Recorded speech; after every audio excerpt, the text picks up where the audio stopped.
आप सभी को छठ पर्व की हार्दिक शुभकामनाएं।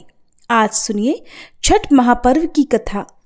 पौराणिक कथा के अनुसार एक बार एक बूढ़ी माई अपने बेटे और बहू और पोते के साथ रहा करती थी।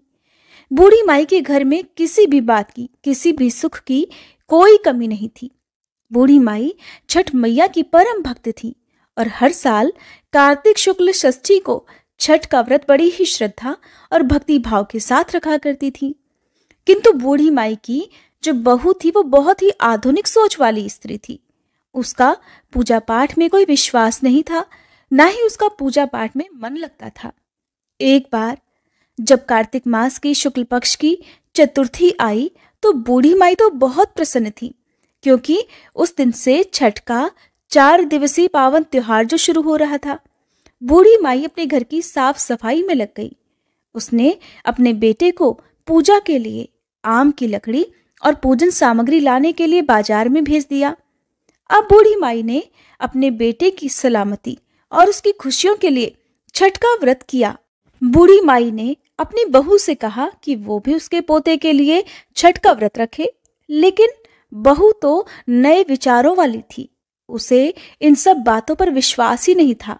वह अपनी सास से कहने लगी कि माँ जी, ये सारी बातें तो बिल्कुल बेकार हैं, मुझे इन सब में कोई विश्वास नहीं। ऐसा करने से क्या होगा? तब बूढ़ी माई ने अपनी बहू को छठ माई की महिमा बताते हुए एक पौराणिक कथा सुनाई।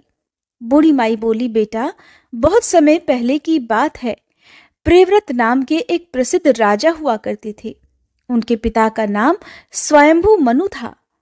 राजा प्रियव्रत बहुत ही सदाचारी और धार्मिक प्रवृत्ति के मनुष्य थे, किंतु जब उनका विवाह हुआ तो विवाह के कई वर्षों के बाद भी उन्हें संतान सुख नहीं मिला।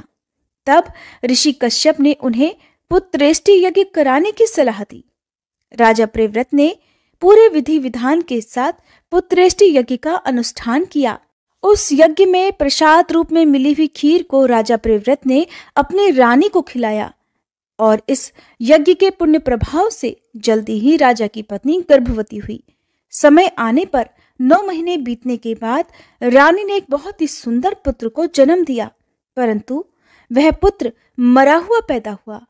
राजा प्रियव्रत अपने उस मृत बालक के शव को लेकर शमशान में गए और एकांत में शमशान की भूमि पर बैठकर अपने मृत पुत्र को अपने सीने से लगाकर राजा बिलख बिलख कर रोने लगे।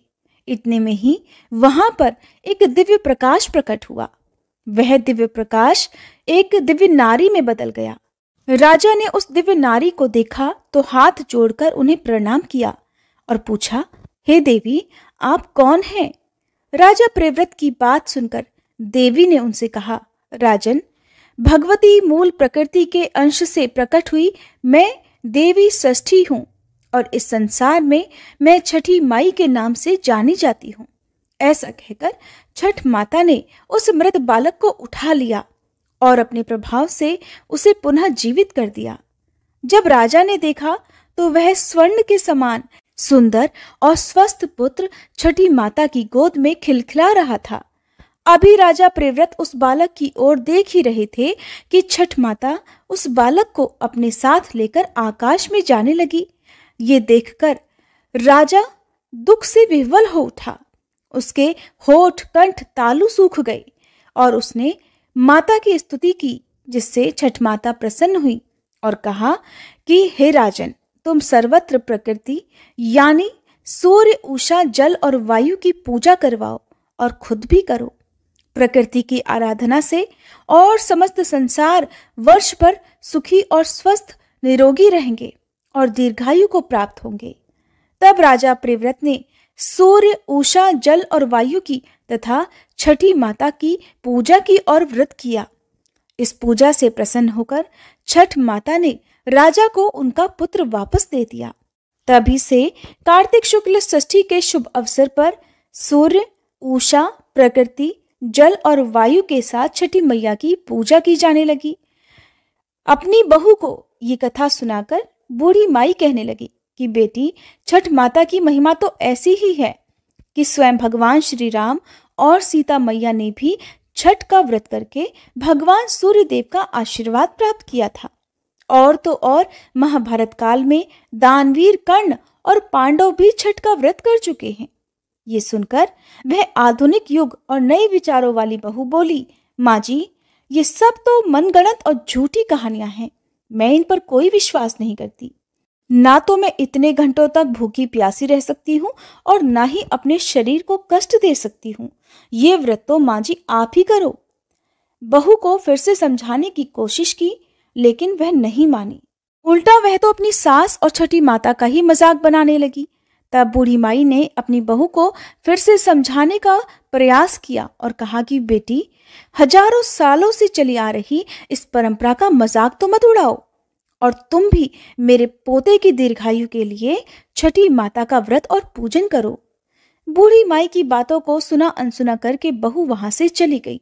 लेकिन बूढ़ी माई ने बड़ी श्रद्धा और विश्वास के साथ नहाए खाए का दिन किया और उधर बहू ने सारा दिन मौज मस्ती में बिता दिया। अगले दिन छठ के पर्व का दूसरा दिन यानी कार्तिक मास के शुक्ल पक्ष की पंचमी का दिन आया, जिसे खरना के नाम से जाना जाता है। शाम को जब बूढ़ी माई ने अपनी बहू को खीर और पूड़ी का प्रसाद दिया, तब बहू ने फिर से कहा कि माँ, इतना कठिन निर्जला व्रत क्यों कर रही हो और इस बुढ़ापे में अपने शरीर को कष्ट क्यों दे रही हो? इससे तुम्हें क्या फायदा होगा?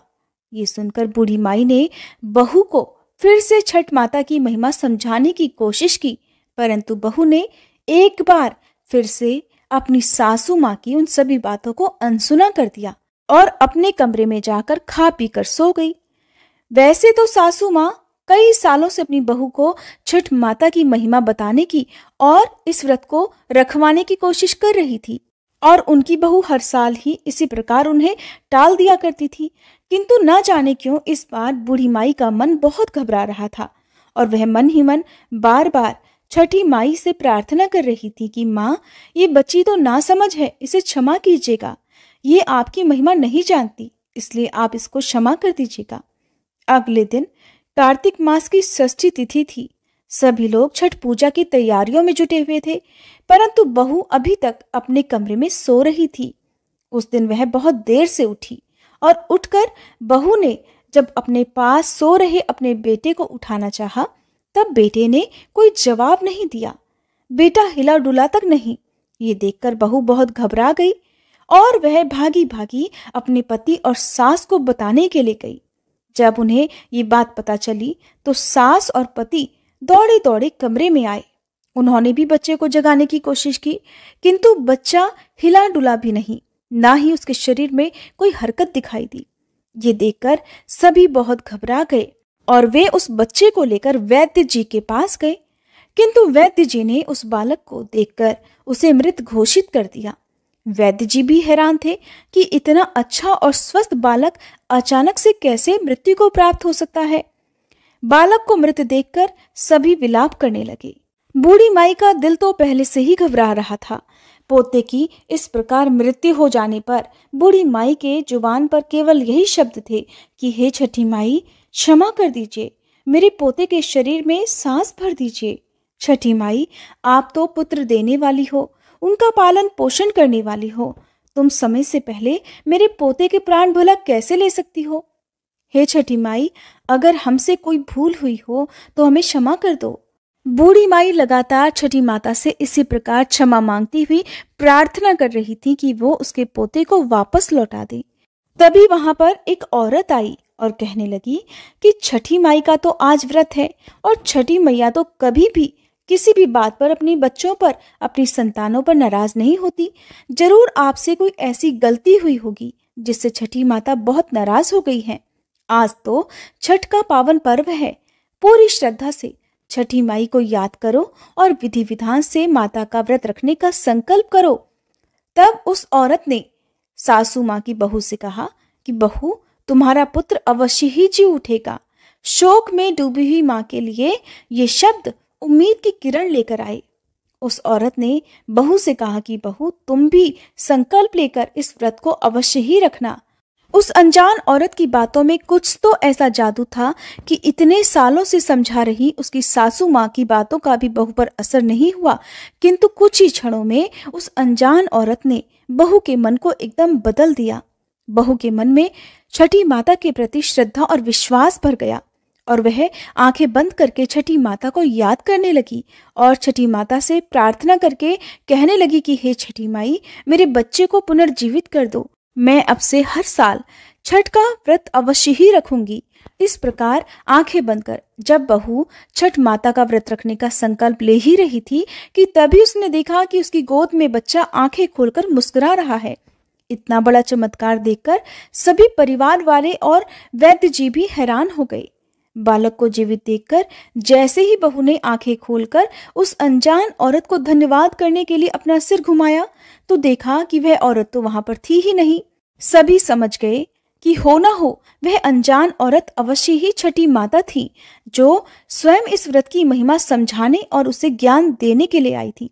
इसके बाद तो बहू ने बूढ़ी माई के साथ मिलकर पूरी श्रद्धा से छठ पूजा की तैयारी की। शाम को घाट पर जाकर सूर्य देव को संध्या अर्घ और अगले दिन उषा अर्घ देकर व्रत का पारण किया। हे छठी माता, जैसे आपने बूढ़ी माई के विश्वास की लाज रखी और उनकी बहू को सद्बुद्धि दी और उनके बच्चे की रक्षा की, ऐसे ही इस कथा को कहने सुनने और हुंकारा भरने वाले सभी परिवारजनों की रक्षा करना, सभी को सद्बुद्धि देना और सभी की संतानों की रक्षा करना। प्रेम से बोलिए छठी मैया की जय।